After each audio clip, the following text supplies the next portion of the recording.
তিন ব্যক্তির জন্য জান্নাত হারাম।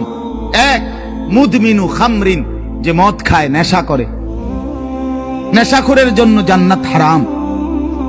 নেশাখোর, মদখোর, গাঞ্জাখোর, ফুট্টাখোর, বাবাখোর, ডাইলখোর, এ জান্নাত তার জন্য হারাম। দুই নাম্বার হলো আকুল ওয়ালিদাইন, পিতা মাতার অবাধ্য সন্তান, মা বাপকে যে কষ্ট দেয়, মা বাপকে যে নাফরমানি করে, মা বাবার যে অকৃতজ্ঞ, মা বাবাকে যে জুলুম করলো, মা বাবার হক আদায় করলো না। আল্লাহ রাসূল সাল্লাল্লাহু আলাইহি ওয়াসাল্লাম বলেন জান্নাত তার জন্য হারাম। আর তিন নাম্বার, শুনতেছেন সবাই? সজাগ তো সবাই?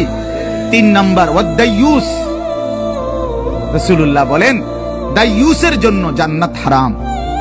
এখন প্রশ্ন হলো দাইয়ুস কে? খোদার কসম বাপ, এটা